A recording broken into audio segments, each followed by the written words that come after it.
Welcome, everyone, to Two Guys to the Dark Tower Came, a podcast where we discuss the characters, connections, and deeper meanings of Stephen King's magnum opus, The Dark Tower.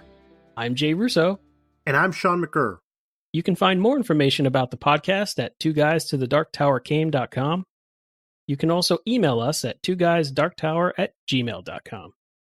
In this episode, we'll cover Book 7 of The Dark Tower, Part 2, Chapters 5 through 8. Let's start the show. As the quartet travels back to Roland's world, they encounter Ted Brautigan, Dinky Earnshaw, and Stanley, who they soon find out is Roland's friend, Shimi. They are there to rescue the quartet. Using Shimi's teleportation power, they end up at Steek Teat, a rock formation overlooking Thunderclap, where their new friends are breakers. In a full chapter aside, we are introduced to Pimley Prentice, the master of Thunderclap, a.k.a. Algul Siento, a.k.a. Blue Heaven, a.k.a. Devar Toy, and his chief security officer, Finley Otego, a Tahin.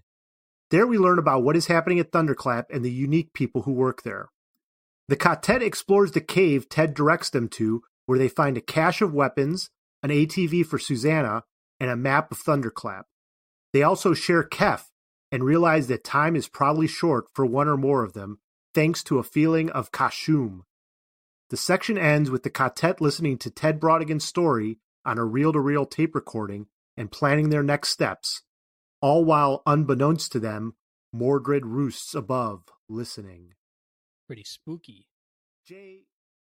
If you enjoyed this clip, you can listen to the rest of this and all of our other episodes by going to twoguystothedarktowercame.com. You can email us at twoguysdarktower@gmail.com. You can also find us on Facebook at facebook.com/twoguysdarktower, and our Twitter handle is @twoguysdarktower. If you like the show, please rate and review us on iTunes.